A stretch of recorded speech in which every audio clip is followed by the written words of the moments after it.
Welcome back, beautiful family, to Royalty Unfiltered. Real life, real talk, real fun. Another day, another blessing, another opportunity. And I am truly grateful. And if you're here under the sound of my voice, you made it, and that matters. This is a safe space where we have honest, unfiltered conversations, the highs, the lows, the lessons, and everything in between. Because life is a roller coaster, and baby, we are riding it together. So come on in, buckle up, tap in. Let's have some real conversation tonight on Royalty Unfiltered. I am your host, Royalty. And sitting on the other side is my BFF, my co host, my partner in these conversations. Girl, go ahead and introduce yourself. Hello, everybody. Good evening. I think it's still Wednesday. Hallelujah. Yes, hallelujah. Hallelujah. Yep, I am BFF and I am just sitting here today. I'm excited about today's episode. I'm just loving life with its ups and its downs because, like you said, life is a roller coaster. Yes, it is. And today we're just going to enjoy our conversation. We're going to breathe out, friend, breathe out. Breathe It's good. It's out. all good. Breathe in. Breathe Trying to make them out. smile. Yes. Yep. Before we get into today's episodes, we've got to shout out our amazing sponsor, Cruffle Creations and More. If you look at our YouTube channel, our Instagram, our Facebook page, the unique customized motorcycle wreath that was created, did y'all see that? Yeah, that's one of the wreaths that she created. So if you're looking for something unique, they specialize in handcrafted custom designs like wreaths, the one that's on your door, wall hangings, centerpieces, ornaments, and seasonal decor made just for you. Whether it's for your home or the office, or you want to take it to a friend's house as a gift, they got you covered. So Yes, be they sure to follow do. them on Facebook and Instagram. And don't forget to mention Royalty Unfiltered to receive a discount. Girl, who doesn't like a Yes. discount nowadays? Ain't that the truth? Because everything gone Un- up but our paycheck. So get your discounts. Get your discounts. Discount. Tonight we're talking about one of our favorite subjects, Yes. motorcycles. Yes. That's what we talking about. And our Motorcycles and and our awareness. motorcycle community, and we want to hear from you guys. We want to within this conversation, um there'll be some questions put in the chat. Feel free to answer, feel free to jump in, add in, ask your questions, and it's going to be awesome. Royalty and I have loved motorcycles since we were young. Yes. This is not new. It's not a today thing or this month thing. I think we were in junior high or high school, and we were like, yeah, we're getting one of those. Yeah, we were. We're getting one of those. Yeah. And we were told no. No, we're not. We're Yeah. not getting one. Nope, you're not getting those. Those dangerous. Nope, you're not getting one of those. Girls don't need to be on there. That's That- not for girls. Girls Yes. need to be on the back. And I was like, whoa, What? girls need to be on the back. I'm like, no, we in control. No, I'm not no backpack. No, we in control. No. Do you remember the one I had for 24 hours? Briefly, you called me. You Yeah. were so excited. I got a bike. And I was like, girl, what? I can't wait to see it. Yeah. The next morning, I got a phone call. The bike was gone. It's gone. Dad showed up and removed Yeah. the bike. I was like, what do Yeah. you mean he took the bike? Yep. He stole my bike. I said, he took your bike, took the bike from her. Yeah. When she I woke bought up, it the in bike was gone. Yeah. Bought it in high school. I had it less than 24 hours. Yep, less than 24 hours. Her bike was gone. Money was gone. Did you ever get your money back? Mm-mm. That was part of the punishment. Yeah. Lesson learned. So we learned the hard way that we didn't own nothing in high school, that we didn't run nothing. So we ran Yeah. our mouths, but they told us, you live in our household, we go by their rules. So Yeah. we didn't do that again. So we Yeah. waited until we became adults and lived out on our own and got our own Exactly. stuff. So yeah. So we're going to shed some light on the positive side of riding, discussing motorcycle etiquette, safety, respect, and some important do's and don'ts. All so more people can gain a better understanding and a better perspective of something that's truly near and dear to our hearts, the world of motorcycles. And like I said, throughout the show, we'll be checking our comments. So stick around until the end because we will have a fun surprise for you. We're just gonna have a fun surprise for you. Yes, we're just gonna have a fun almost surprise. gave it away. Fun surprise. That's the only way we can put it. A fun surprise. Yes, Yep. yes. So tonight's conversation is deeply personal for me because motorcycle awareness is not just something I talk about. It's something I live through. Yeah. It's time we bring real attention to the lives behind the helmets.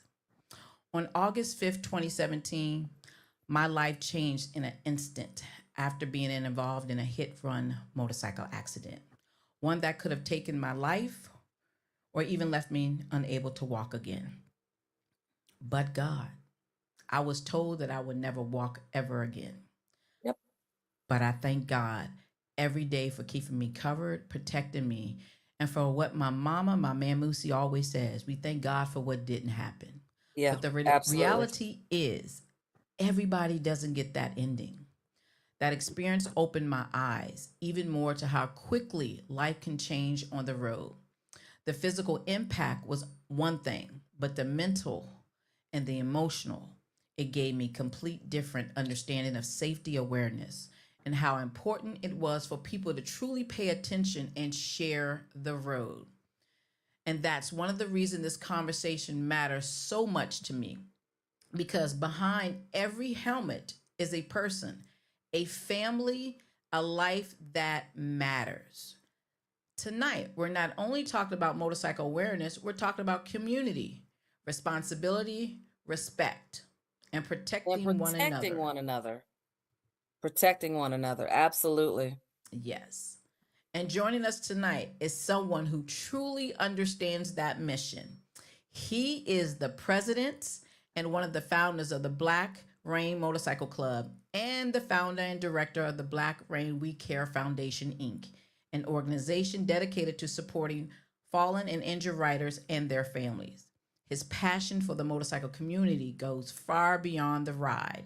It's about brotherhood, sisterhood, support, awareness, and making sure no family walks through this tragedy alone.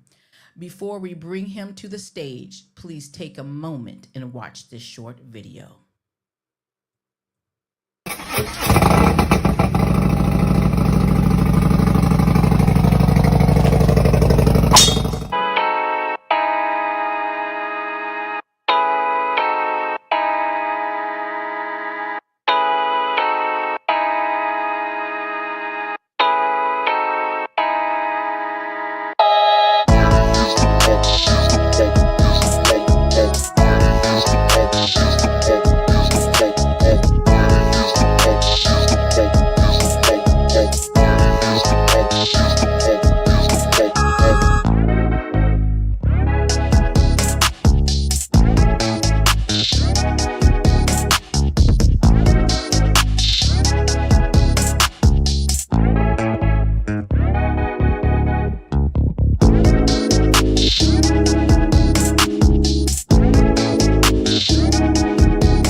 And now, please help me give a warm welcome to Royltee Unfiltered to welcome a brother from another mother, Supreme, to the stage.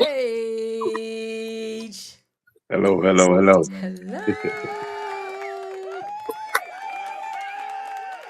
How are Hello. you?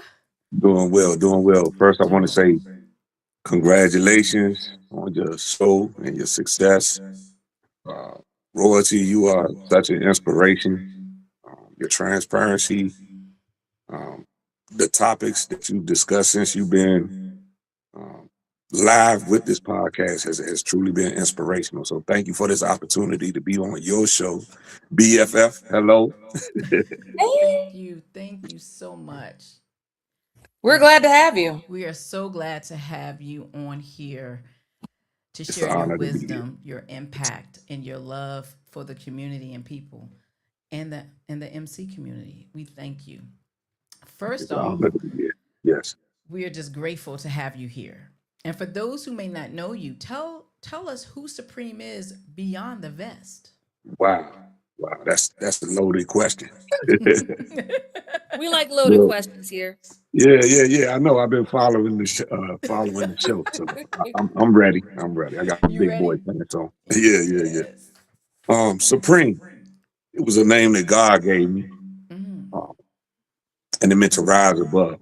And what that means is rise above whatever obstacle, whatever challenge, whatever life throws at us.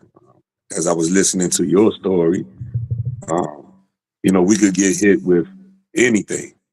Mm-hmm. And I'm reminded of one of my favorite scriptures that say, "No weapon that's formed against me Ooh, shall be able to prosper."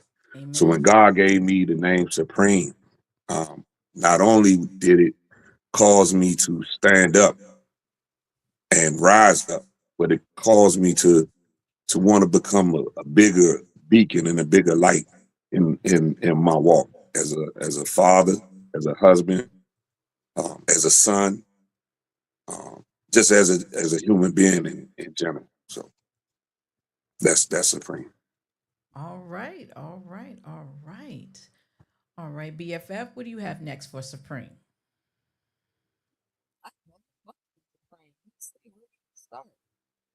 How did you how'd you get into riding motorcycles? Wow, Because I know everyone's story is different. absolutely.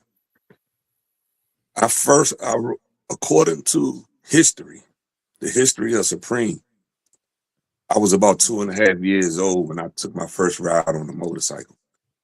My father threw me on the tank, uh, At two? threw my legs over the tank in between his legs, and that's where my passion for motorcycling began. Um, at two and a Wow. half years old. Yeah. So we talking what since 1970, 70-ish. Um, I've been around motorcycles. My father was a motorcycle police officer. I've been on dirt bikes, things of that nature, but I didn't get my first motorcycle until 2003. And what caused that was my mother's desire. And I don't know this story because she's not here, but my mother transitioned in 2003. And it was always a dream of hers to put that leather on and to be Mm. somebody's backpack and throw her leg over the bike and just go for a ride. And so uh, I had an opportunity to purchase my first motorcycle after she transitioned. I knew Mm-hmm. that was one of the things that she enjoyed. I don't know if it was the pipes, the leather, the excitement, just being around the lifestyle in general. But I started riding myself in 2003 and been riding ever since. Nice. Oh wow, nice. Okay, what was your first bike? What did you buy? Man, you're That's not what I gonna was going believe to it, man. ask. It was a What is it? Suzuki 750. I told everybody it was a Gixxer, but it actually was a Katana. You know what I'm Okay. saying? Don't hate me. I had a rice rocket, Okay. a crotch rocket, and, but that was my first bike. Okay. Nice. The one that I really wanted, I still got the picture of it upstairs. It's also a Suzuki. Okay, Those things are okay. nice. Oh yeah, You know oh what? yeah, I never wanted to. I never wanted one. I didn't like them. I never liked being hunched over. I didn't know how yeah, y'all did it. I was like, how's that yeah. comfortable? It's comfortable and it makes you want to get everywhere fast. So let's say that. Yep. That's why I went with M109. It had the Absolutely. best of both worlds. Absolutely. I Hmm. was That in the beast. 109 family as well. That Yeah. beast, That the bully. beast. That That's right. beast right there. It got the best of both worlds. All right. All right. Yeah. Wow. Hello to everyone in the chat. Thank you. Thank you so much. Welcome. How many riders we got up in here in the chat today? How many riders we got up in here? You check that chat. There's a few of them in there. All They're right now. saying hello. They're saying hello Hello. to All right. First Lady H. Oh, First Lady H. All right. Mm-hmm. I have a question for you. Um, what does the biker community mean to you personally? The biker community mean to me personally. I came on the set in the uh, late 2016 to 2017. Okay. Um, for years, I struggled with getting on a motorcycle set. It was a fad. Um, I was a rebel. I didn't like to abide by rules and organization, the politics, everything that you hear, the negative things that you hear about the set when you're on the outside. Okay. Um, what brought me on was, of course, I was invited out to ride with a club, and it was during the holidays. It was one of the most memorable rides that I had.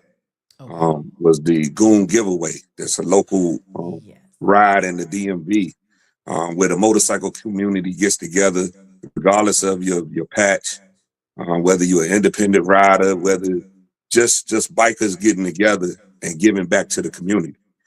We give away turkeys and dinners, things to give back to the community. That So is a seeing beautiful that and being a ride. part of that experience, and I was like, wow, I didn't know that the set did that. You know what I mean? The giving back. And on that ride, once we finished the ride and we were leaving Harley Davidson, we had concluded the giveaway and we were getting ready to leave. We were deciding where we were going to go eat. The group that I was riding with, one of the guys went down, actually right in front of the 7-Eleven, Oh my God. next door to the Harley Davidson. Mm-hmm. Um, and watching those brothers, the support, you know, nobody abandoned nobody. We blocked traffic, made everybody go around. We basically shut down um, the road right in front of the Harley Davidson. Davidson. And then we went home, put the bikes up. And then I was given the opportunity by that same club that, hey man, you were with us today. You want to go to the hospital? Man, I only knew like one guy in the club at that time. And I was like, man, sure, because I was concerned about the rider. I wanted to make Mm-hmm. sure, that he was, well, and we hadn't gotten any reports. So we would get him to the hospital. We got the bikes back, and I was given the opportunity to ride with the club. And when we got there, we were met in the lobby by the other club members that were on the ride and that weren't on the ride. Just some people that had to work or had other things going on that day, Mm-hmm. and they weren't able to participate in the giveaway. But when the call went out that one of the brothers went down, everybody showed up to the hospital, and we stayed there late that night in the emergency room till we got the okay that he was going to be put in the room. And that right there was significant to me. Like, man, this thing is deep, man. Where you got people that really care about you.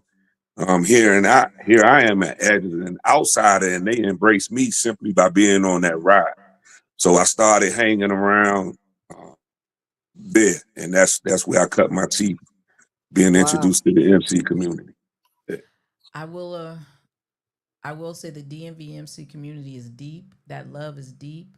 That ride you talked about is the Goon ride. Shout out to yeah, Clip and shout yeah, out to Bumpy. That is an awesome ride and community thing that they do every year. Just to see them giving back like that is awesome. I haven't participated in the past few years and stuff, but I have gone, and it's just to see the support like that is awesome. And when absolutely. you go down, people show up. I will say when I went down, I could not the love that was woo that showed up. Yeah, It was unreal. I mean, me being in my rehab center, they removed me out of my room because I had so many people just showing Mhm. up Yeah, wow, yeah. to wow, put me in a private area. And and they didn't even tell my mom. So my mom thought something was wrong. They was like, ma'am, your daughter is so loved that she has a revolving door that people would just, I mean, I had people coming from New Jersey, Pennsylvania, just to lay eyes on me, Yeah. just to come and just show their love and respect and everything to make sure I was good and to help me in my rehab, and stuff. So when the MC community, the love is there. The absolutely. love Yes. is Yeah. definitely there and so appreciative and stuff like that. So, what is one of the biggest misconceptions people have about motorcycle clubs and bikers? The biggest misconception is that Mhm. we're gangs, Yep. that we're Yep. lawless, we're selfish as a whole, as a collective. I Mhm. think we're judged simply by the sport or the lifestyle that we choose to live. Yeah, Yes. absolutely. What do you think? What do you wish drivers understood about riders before they get on the wheel? Yes. Hmm. Being a driver, I'm a truck driver also. I drive tractor trailers. Mm. Um, Oh, okay. So you're on both sides. absolutely. Yeah. Your question was again. I want to answer it correctly because I have an answer in my mind, but I want to make sure it stays in Okay. line with what you So asked. it was just, what do you wish drivers understood about motorcycle riders before we even get behind the wheel? I wish drivers understood that we're vulnerable. Mm. Okay. Mhm. We have the least amount of protection on the road.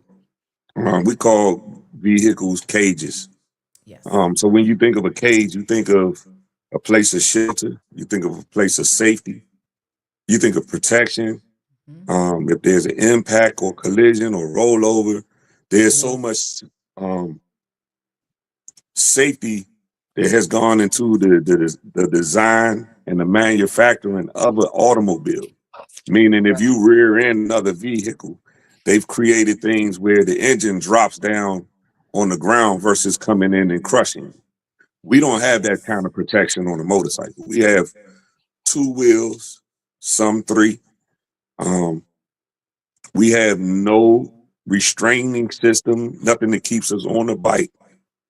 Um, we're sitting on, literally sitting on a combustible item. When you think about throwing your leg over that tank, we're sitting on the gas tank, which right underneath it is the combustion chamber, I call it, where your spark plug Yep. Yeah. and Yeah. and like I said, man, we're the least protected. When I was growing up, my grandmother worked in the emergency room, and they had a word that they called bikers. Yep. And I remember early on, and they called us organ donors Mhm. because it was Oh, almost for certain that if you went down, you were going to lose one of your vital organs, up to and including your life. Yeah. wow. Wow. So I'm going to ask a question for both of you. Both of you have experience, right? Mhm. Other than people in cars, what are some of the other biggest dangers that riders face? I'm going to ask that to both of you. You could take turns who goes first. What are some other big dangers? If you're in a car all the time, all your life, you don't realize this stuff. So this is our opportunity to share that information. What are some of the biggest dangers riders face, motorcycle riders face? They don't look in their mirrors. They Okay. just come straight over, and they're the biggest thing that I have is so much electronics in the newer vehicles that they're not paying attention to us on the road. They're so busy watching a TV on their screen. And they've made those a little bigger too. Yep. I understand the GPS system. I get it. I get it. But the screen doesn't have to be a mini iPad and stuff. Yeah. And people be on their cell phones like they're sitting at home talking to somebody Yeah, that's true. and stuff. Supreme, you want to take this one too? Some other Yeah, dangers that riders face? I like the comment that said they don't realize that we have families to get home to. Yep. Yeah. Yeah. Royalty said it in the opening statement that every rider has someone that they're trying to make it back to, whether it's a human being, whether it's one of your pet family members. Everyone has somebody waiting on them at home. Um, We're Yeah. loved. absolutely, absolutely. We're loved. Absolutely. You guys are mothers, fathers, sisters, brothers, your aunts and uncles. You have family that you're trying to get home to. Just because you get home a different way than I get home, it doesn't mean that we should be competing for space on the road. Mm. I see I- someone put in the chat potholes. Yeah, Hmm. definitely potholes. I think what people forget that we're human beings. Mhm. Yeah. Just because we're on a motorcycle, we're human beings as well.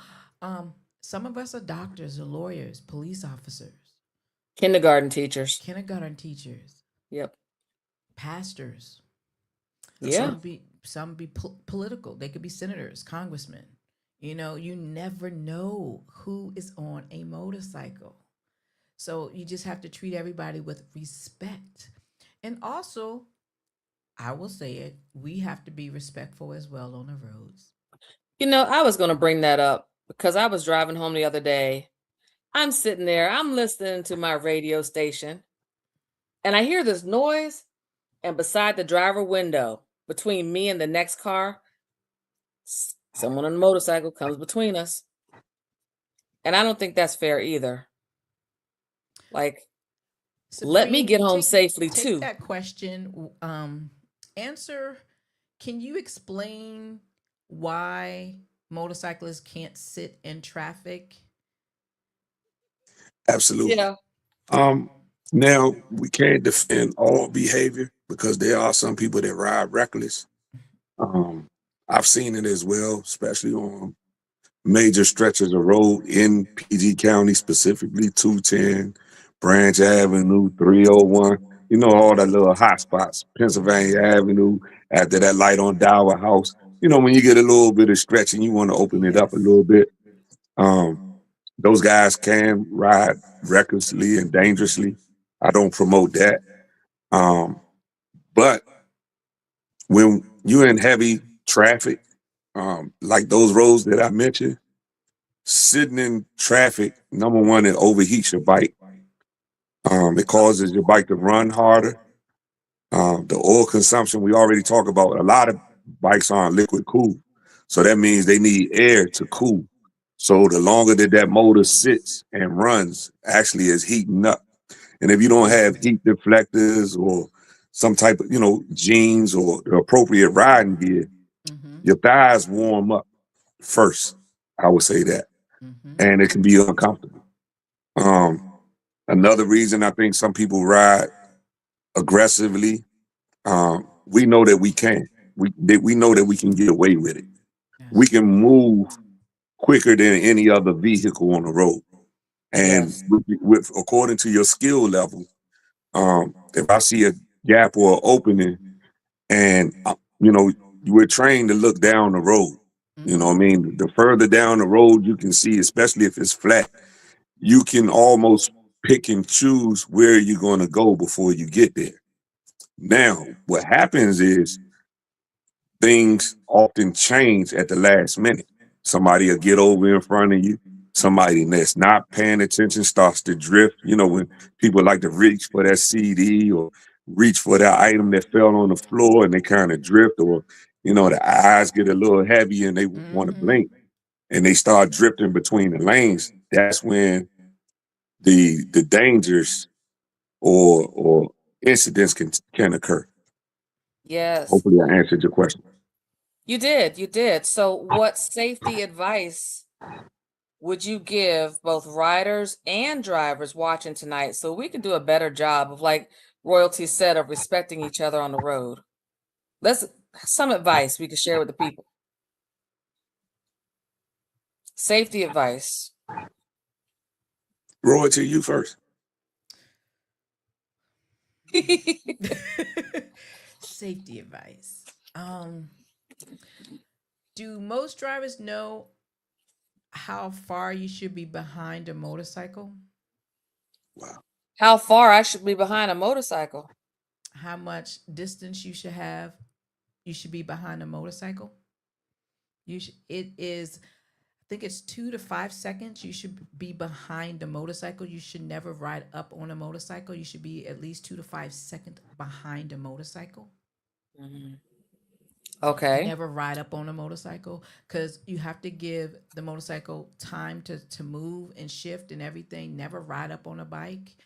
Um, Also, I know a lot of drivers and people in the neighborhood are so upset that our pipes are loud. They are loud for a reason, because you guys don't see us. I have encountered many times coming off the ramp, you will look right dead in my face and still proceed to come over. And once I rev my engine and pipe and make my pipes, then you're just startled. You're like, oh my God, because you hear me, but you're looking right at me. So that's why our pipes are loud. So you hear us because you look right at us and you just don't see us. And another thing, um, please don't think you have time to turn in front of us. You do not have time to turn in front of us. Our speed is so much faster than what you think you do. Yeah. Yeah. It's someone in the chat wrote, I believe it helps drivers beware when they rev up. Now, I believe it helps too, but I'm also like looking around for where you are. Like, I hear you, but where are you? One thing Absolutely. I will say for drivers, if you are on the road and you hear a motorcycle flying and your exit is right there, miss your exit. Because if you hear it, they're already doing 100 and something miles per hour, and you have no idea which way they get ready to come up on you. So I would tell you to miss that exit, because if they're flying and going that fast, miss it. Because as soon as you go over, it's not worth it. And that's the reckless of some motorcycle riders, not everybody, Yeah, I wanted to make but that some. clear. Not everyone That's does not that. Yeah, everybody. not That's everyone. some. Not But everybody rides like that. Yeah. there's a patch that a lot of us wear too, that loud pipes save lives. Yes. And I know it. You could be a single bike, or we could be in a stack as big as 20 or 30 riders, and they still do not see you. And it's not that, I believe they talk about target fixation. A lot of Mm-hmm. people are, especially a lot of drivers that, what they call a tailgate in the Mm-hmm. vehicle in front of them to prevent another vehicle from getting in front of them. A lot of people are just fixated on that vehicle in front of them, so they don't see what's to the right of them or to the left of them. And literally, I've been trained to scan. That's what we do as tractor trailer drivers, and that's what I do as a motorcycle rider. I scan the highway. I'm scanning the highway because I'm trying to determine which lane is the best lane to be in, based on the conditions of that road. If there's a lane where there's oncoming traffic and it's real heavy, it's not Mm-hmm. good to ride in that right lane, especially if you're by yourself. And a lot of places, thankfully in the DMV, because we have so many riders, and as aggressive as they say that DMV is, there's a respect for motorcyclists. I don't know if it's because a lot of people are used to us. We're out, but I've ridden in some states, and I'm not going to call any by name, in cities in particular, where they have no regard for motorcycles. I don't care if it's 1 or 50. If they want to get over, they're going to get over on you. Wow. They put that signal on and they're coming over. And again, when we're riding, we we out here for fun. We out here. A lot of times we have a destination that we're trying to get to, whether it's a bike night, whether it's a charity ride, with some type of event. We have a destination that we're trying to get to, and we're all trying to get there safely. Before we ride, we make a habit of praying. And one of the people that's in the group, encourages us, one of the older guys. He always say, never ride faster than your angels could fly. Yep. Yeah. Yeah. And Yep. it's like, wow, like how fast does an angel fly? Because some of us we can hit those triple digits, but it makes you think. It makes you pause because there's a place for that. You can go to the track if you want to see how fast your bike Yes. rides. That part. You know what I mean? So we were speaking about riding in traffic. I see the question is still up. Why do some people rev their pipes? And that's to draw attention. As Royltee said, some people are so fixated on the vehicle in front of them or whatever device that they're looking at that they don't even see you. And as you're coming up on them, you can actually look in the mirror and see in the driver's mirror to see if they see you. If you lock eyes with somebody, then that means, hey, you saw me. You know what I mean? So I see you, you see me. So it's not necessarily, but you come up on some people, they're in the gaze or they're dazing. They're thinking about their day or they're thinking about what they got to do at home. So you got to crack that pipe and say, hey, I'm right here. It startles them, but I need you to know that I'm right here. And that's part of being a defensive rider. And I get. Now, Thank you. in this climate of road rage, how can we de-escalate the tension between motorcyclists and other drivers? Wow. That's a hard one. That's a tough one. Especially when you're riding and you've experienced the carelessness and the recklessness of drivers around you. It gets to be a bravado thing. And it's like, you see me, I'm gonna make sure you see me. And not only do you see me, but you see these brothers that I'm riding with. What I also notice is that a lot of times the people that cause the accidents aren't the ones that you're in the accident with. So they'll cause the accident and they'll continue on about their day. Where now we left to deal with whatever's left or whatever the pieces look like. And I say that, so how do you not get into that? I think you have to plan your ride. You have to know where you're going. I think the time of day depends on where you're going, the traffic conditions. So your road captain or the person that's planning the ride or leading the ride has to do a little research. When you're riding, it's a little bit more than just, hey, we just gonna get on and we just gonna ride around. You have to have a destination, or you should have a destination where you're going. That should be communicated with everybody that's riding with you, as well as knowing the route that you're going to take, knowing the exit that you're going to take. We got a rule: when we got a stack of 5 or more, we'll get over 2 miles before our exit. Okay. And that's just so you don't have to get over at the last minute. Last minute, that's a risk that you don't want to take. That's a gamble that that may not work in your favor. That's so very true. As the road captain, you need to know the safety measures. You need to know if there's road construction, if you need to reroute and stuff like that. So you do need to know that.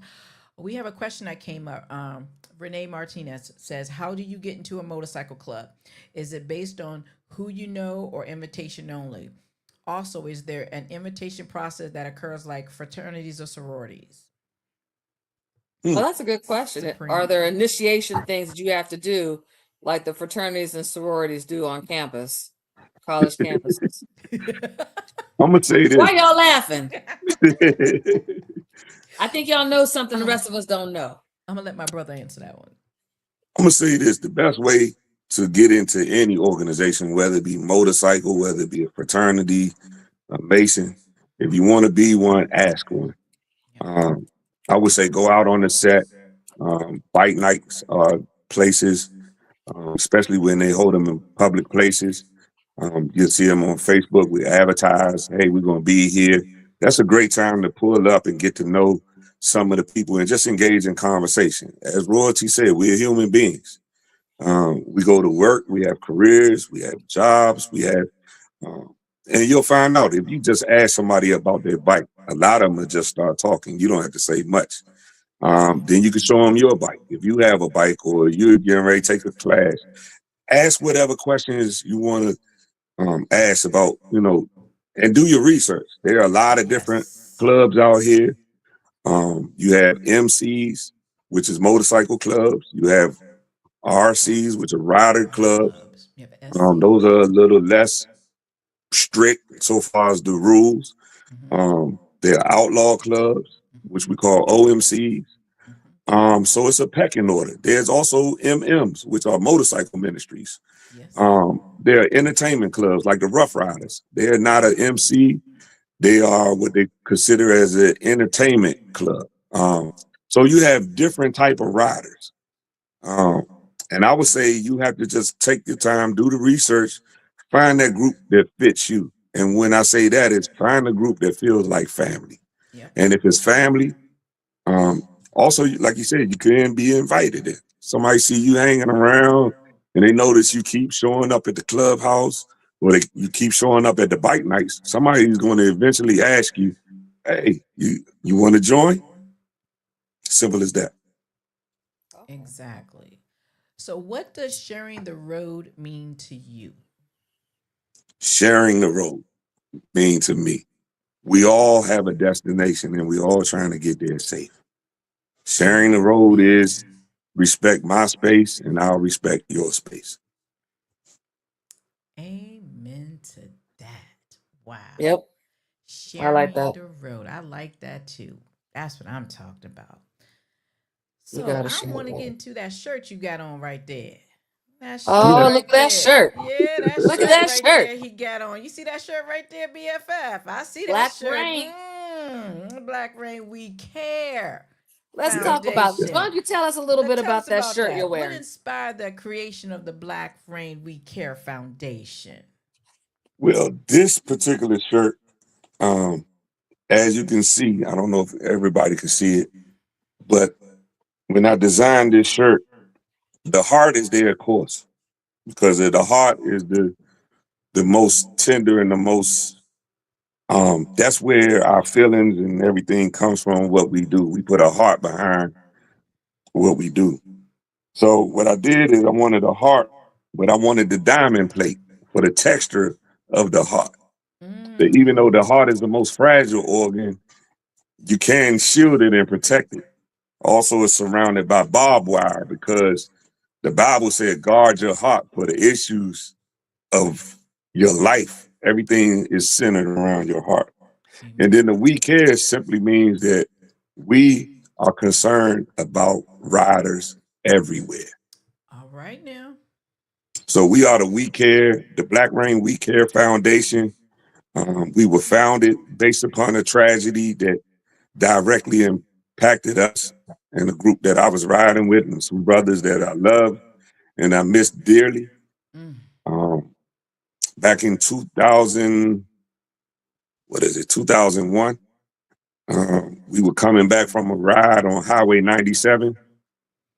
Um, and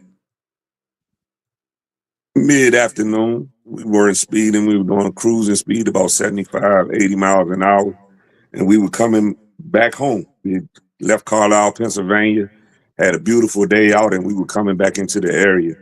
And there was a car that was on the shoulder, on the left shoulder, and we were traveling in the left lane. Mm-hmm. And at the last minute, that car came out in front of us. And I lost one of my brothers that day. And then a couple months later, I lost another brother that was real dear to me a couple months later from that incident. So that's what caused us or gave us the drive and the passion to start the We Care Foundation. A I ride to like that. remember. I have them up on the screen. Um, Yes. Christopher. So we have Mark Doc Williams, Yeah. and we And have Demetrius Demetrius Wink Wink Seals. Seals. Yeah. And So anybody who knows Wink. Mm, Yeah. mm. Yeah. Yeah. what keeps you motivated to continue doing this work? This is a big work. Yes. This is big right here. What keeps you motivated? The love for what I do, the lifestyle. The lifestyle. Losing losing that picture there that's on the screen now is the morning that we took the ride with those Okay. two guys. Um, and two of the pictures, Wink sitting at that table, that was the day that we were up in Carlisle, Pennsylvania, and Doc sitting on that gold wing. They were doing demo rides up in Carlisle, and that's why we were up there. And this work, it became real for me as having to make the phone call from the side of the road to let Doc's wife know that he had been involved in an accident. And meeting them at the hospital, and then, you know, getting the phone call that he didn't make it. And me riding in where I was riding in the stack, I narrowly avoided that accident by the grace of God. I had to ride the dotted line because I had a vehicle right beside me when that vehicle pulled in front of us. And then Wink attempted to come take the same path that I was on, and that window closed because Doc's bike came back on him. So remembering that, and these are two guys that were pillars in the community. I'm talking about selfless guys, golfers. They were passionate about the things that they had done. Wink was retired U.S. Marshal. So looking at those guys and the impact, and for one, me feeling a sense of survivor's guilt because I was still here and they weren't, wondering or questioning God. And it's okay to question God. Why me? Or why did it happen to this particular person? And those are answers that we didn't get, and I still haven't gotten. But it gave me a mission. And going to court with the families while we were trying to fight for justice, because that young lady, she was 18 years old. She was on a learner's permit. She had gotten caught a week before driving excessively, reckless driving, 20 miles over the speed limit. The week before, not having a licensed driver, being on a learner's permit in the vehicle with her. Why was she still permitted to be on the roadways? And then why was the timing of it? Why did we have to come through right there when she was coming back onto the road? So I was talking with my wife and talking with my brothers, and we said, man, we got to do something. You know what I mean? We're out here with at least protected on the highway. So we came up with the idea of starting the We Care Foundation, and this has become our mission and our assignment that I believe. I like that. I like that you said that you, if I heard you correctly, you go to court with the families. Absolutely. I think that is really nice. Or are there any other types of support that your foundation provides to riders and their families? Absolutely. I saw one of the pictures. We heard about Scan, who was up in Pittsburgh, Pennsylvania. He was involved in an accident, as they always say, less than 2 miles from his home.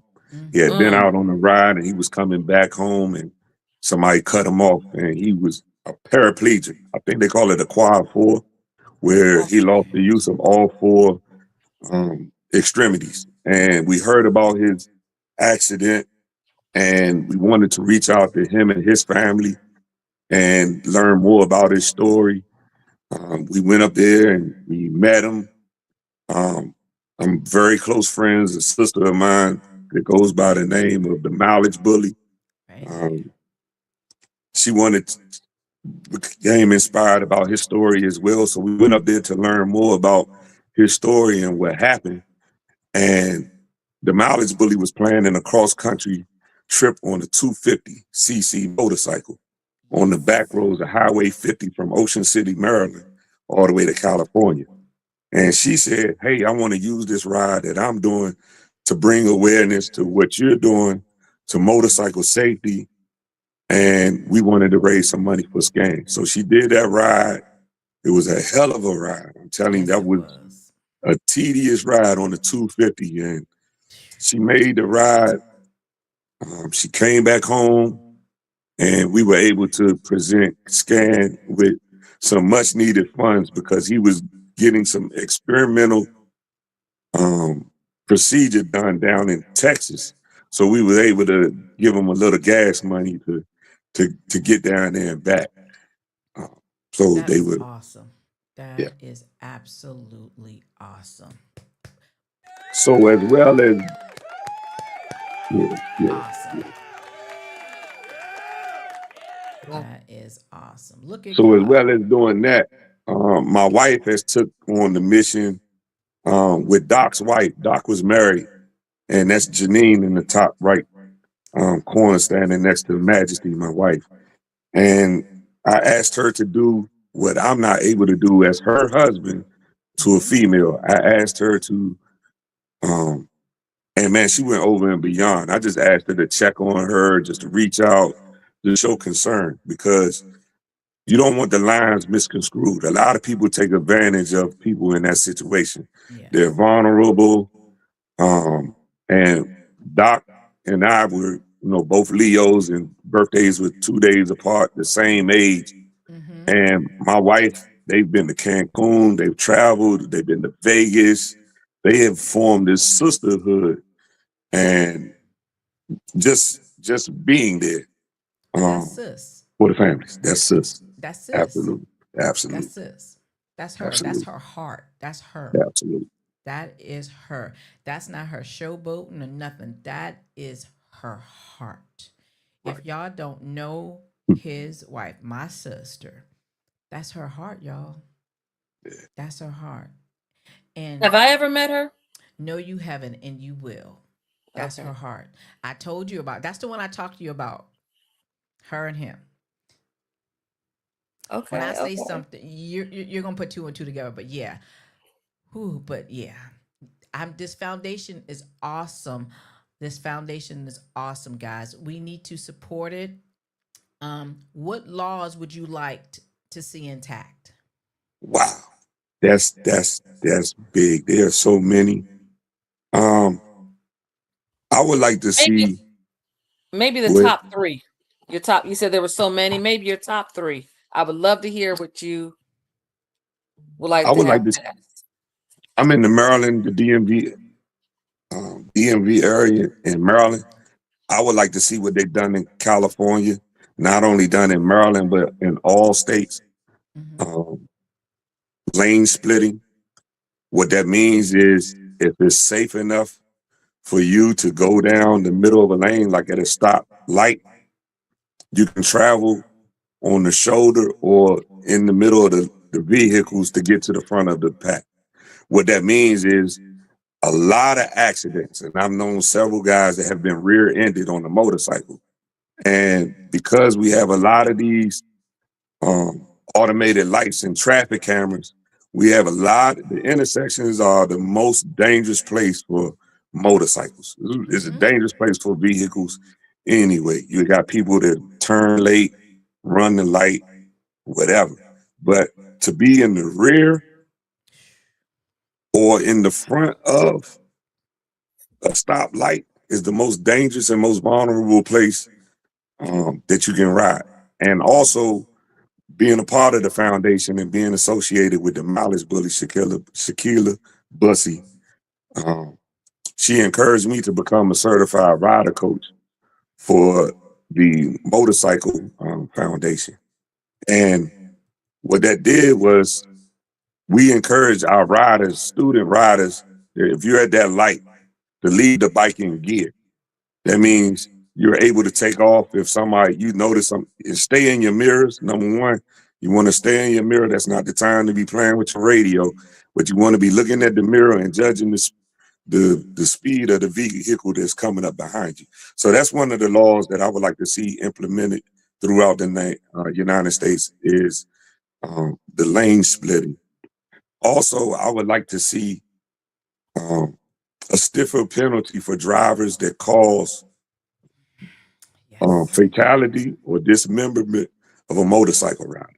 Again, with us being the most vulnerable people on the highway, we're the least protected.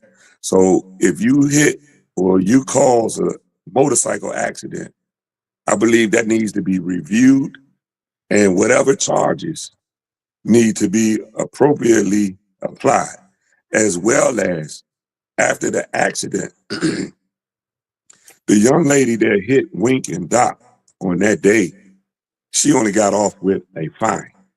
That's re- that's just That's it? unreal. She That's caused unreal. 2 fatalities, and she only got off with a fine. And simply because the state trooper didn't follow up. And we understand there's no slight to law enforcement because they are very busy. We heard after our accident, there were maybe like at least 1 or 2 other accidents on that same stretch of highway that day. But they are very busy. But somebody needs to follow up because in his report, he didn't hit the toggle of a fatality. It wasn't registered with the DMV that she had taken the lives of 2 individuals. So by the time we went to court, the judge looked at the district attorney and said, I cannot do your job. What do you want me to do here? She's already paid her fine. And I'm looking like the bad guy because the family is here for justice. And I can't give them the justice that they deserve because she had a lawyer that was savvy enough to allow her to pay, I believe, $1,500 to $1,600 in fines for 2 lives. That's unacceptable. Absolutely. What about civil lawsuit? Y'all didn't like us. But Could that's you do it? unacceptable. She just got charged a week before for driving Recklessly. 20 recklessly. But miles you above said the it speed wasn't in limit. the system yet. Yep. No, she was charged before for driving recklessly on a learner's permit because she didn't have an adult. So that's unacceptable. And who's Exactly. saying that she's not gonna hold herself accountable and not gonna do it again? Exactly. Mm, mm, mm. So those are 2 of the laws that I would like to see uh, Okay. implemented. What can regular people do to support your foundation? Yes. What can regular people do to support my foundation? You can Yeah, I'm go to not in Black your Rain. motorcycle club. You don't Say have to again, be I'm in a sorry. motorcycle club. You don't Right, have to be in a right. motorcycle club to support this foundation. Okay. The great thing about the foundation is anybody can, all walks of life, whether you're a rider, Yes. whether you have love for riders, if you hate motorcycle riders, you can get involved with the foundation and reach out to our website, which is the blackrainfoundation.org. Comment, get involved in the community. You can donate. We need the much needed dollars because our vision is while the motorcyclist is recovering, the bills don't stop. Your responsibilities don't stop. And as Royltee knows, there was months, if not years, that it took to totally recover. And we want to come behind somebody that has been directly involved in a motorcycle accident, whether you're the rider itself or a family member, a spouse or a widow of the Yep. deceased rider that has, transitioned, and be able to provide some financial support and financial relief. Um, and we would like to do that on a continuous basis because daily, and we're just at the beginning of what they call motorcycle season. Some of us ride year round. So that means, we're year round riders. We adjust to whatever the weather is and we still ride. But a lot of motorcycles are coming out in the month of May. And that's why the month of May is highlighted as motorcycle awareness because you're Awareness. starting to have some of your bigger rallies for the summer. Like they have Bike Week coming up down Myrtle Beach, and they have Bike Week in Atlanta and down in Miami. So Mm-hmm. there's a lot of bikes, slingshots, Can-Ams, a lot of recreational vehicles are going to be on the road in large numbers. So what we like to do for the foundation is we need your help. I can't sugarcoat it. We want to not only be able to save or help the riders that have been impacted, but we want to prevent accidents if we can by bringing awareness, and that's the safety message. It's the rider's responsibility to be safe. It is the rider's responsibility to get home.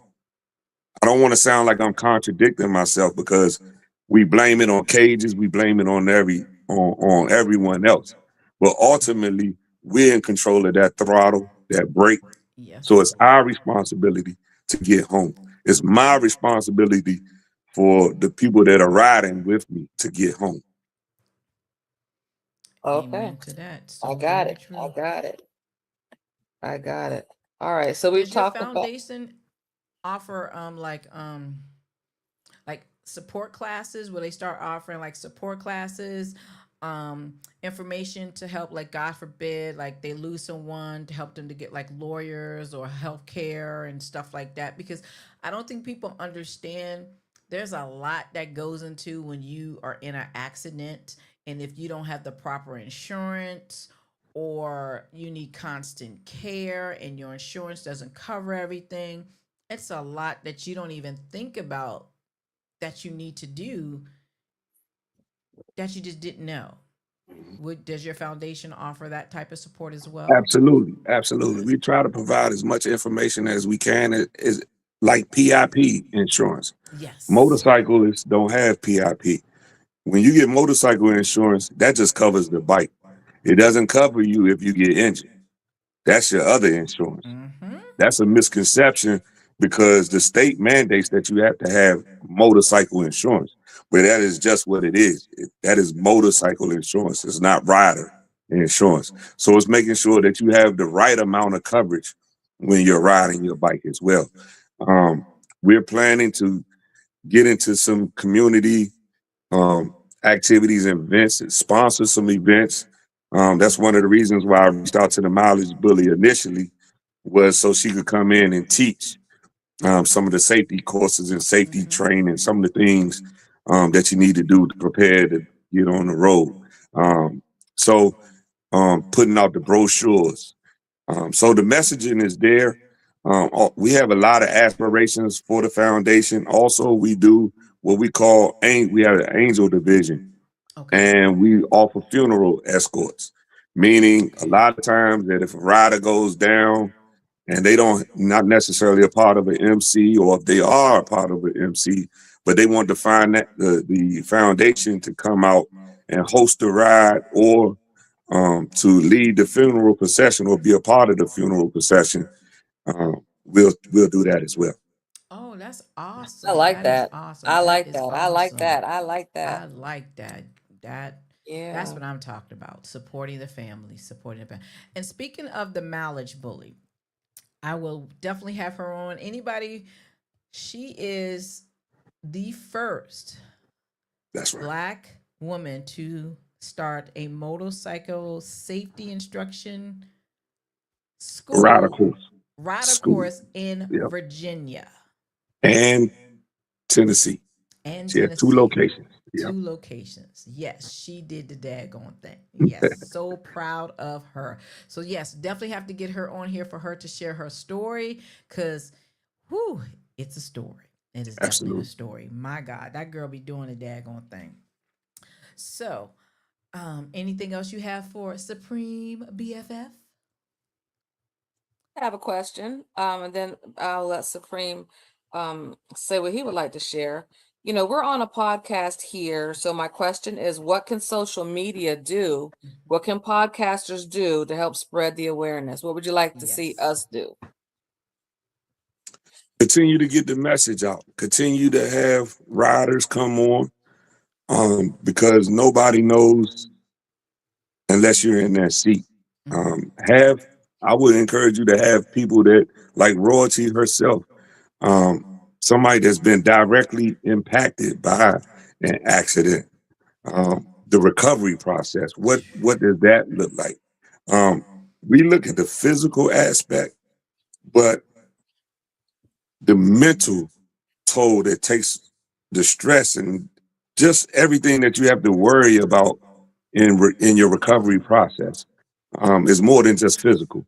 So I think when you begin to share those stories, nothing speaks louder than somebody that's been directly involved.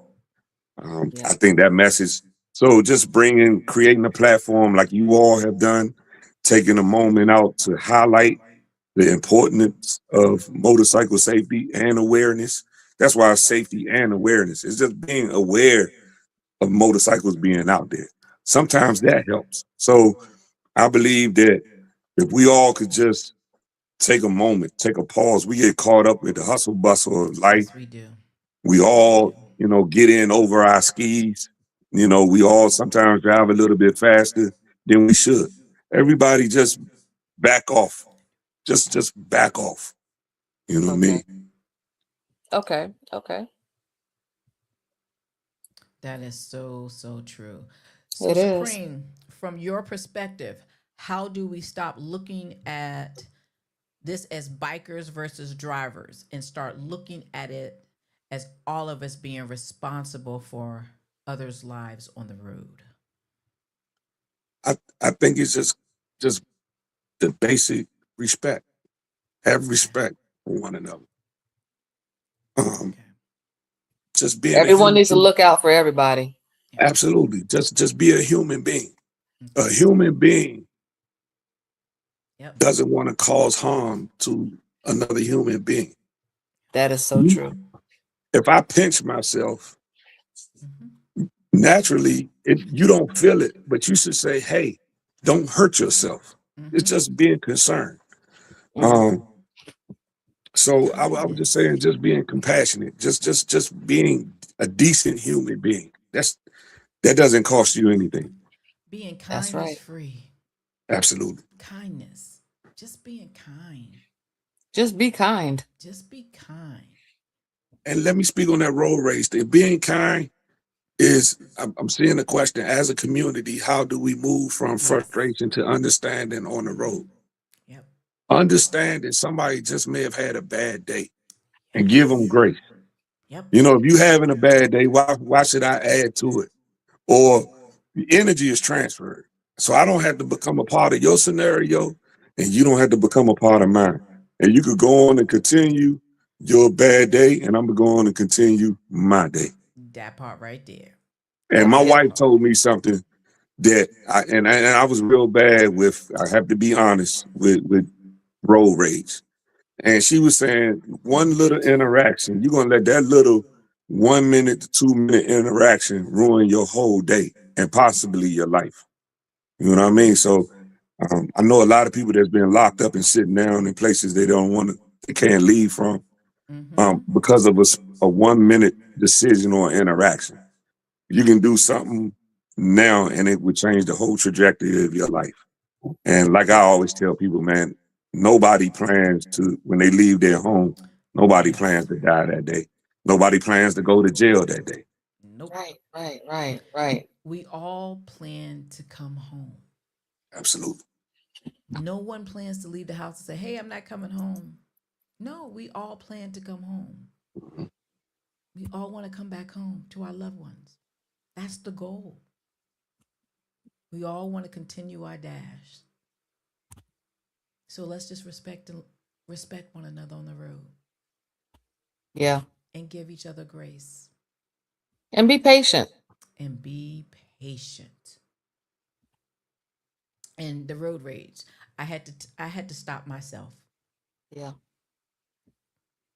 I had to Road stop rage is myself. real. Road rage is Absolutely. real. I had to stop myself. It's real.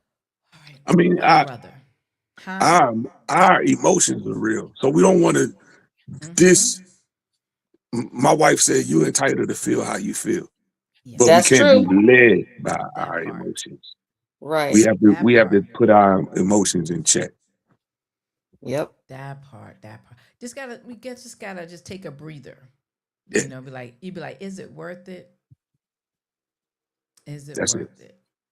And it's most of the time, it's not worth it.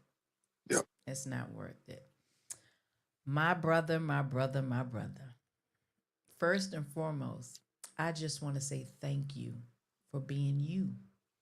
Yes. Thank you for your voice, your experience, your wisdom, and your impact, and your genuine love you have for not just the MC community, but for people. But most importantly, I want to publicly thank you and Sis for being my family, for being my safe space, for loving me through some of the hardest moments of my life with no judgment. Thank you for allowing me to crumble, to break down, and completely fall apart in front of both of you, and still covering me with love and support and understanding. Supreme, was one of the very first person I called. I thought about when I got the call that I had to get to the hospital for my brother. Once I gathered myself together, I called him because I knew I had to drive to go get my mom. And when I called him, honestly, I don't even remember what exactly he said to me. All I remember is that he started to pray. That prayer gave me the strength and the calmness to drive, not even fully knowing the pain and the heartbreak that was waiting on the other side of the hospital visit for me. So, from the bottom of my heart, I thank you and sis. You guys mean more to me than words could ever explain. And I pray, Supreme, I pray for total increase and favor and protection over flow and blessings over Black Rain, We Care Foundation, and the Motorcycle Club. Everything else God has assigned your hands to do. May lives continue to be changed, families continue to be helped, and may your purpose continue to be impacted this world in a powerful way. Thank you for being my family. Thank you for being my brother. Sis, I know you hear me. I love you. I love you. I love you too. Ooh, beautiful family. Thank you. Tonight isn't about choosing sides because at the end of the day, whether you ride on 2s, 3s, or 4s, everybody is trying to make it home safely to somebody who loves them. So let's be more mindful, let's be more respectful, let's be more aware. Please watch out for one another on these highways and byways because one moment of distraction can change lives forever. We all share the road. And next on Royltee Unfiltered, we are opening up a real important conversation as we discuss men's health, and especially the question many people ask, why don't men go to the doctor? We will talk about mental health, preventive care, the fear, the stigma, the silent struggles, breaking the generational patterns, and why so many men suffer in silence. This is more than a conversation. It's about saving lives, encouraging, healing, and reminding men that their health matters too and that they are loved.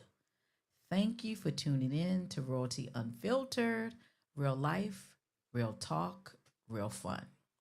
Like, comment, and subscribe because these conversations matter. And until next time, beautiful family, purpose over pressure, truth over perfection. This is Royltee Unfiltered, real life, real talk, real fun. And we are riding this roller coaster called life together. May God bless you all. Have a wonderful and blessed 2 weeks on purpose. This episode and every episode is lovingly dedicated to my brother, Brian Eric Duncan, Mr. Dunk. I hope I'm making you proud, bro. Your love and your laughter and your spirit continues to guide me every single day. I miss you so freaking much, but I know I'm doing my best. Until next time, peace. I love you all. Love you all. Peace.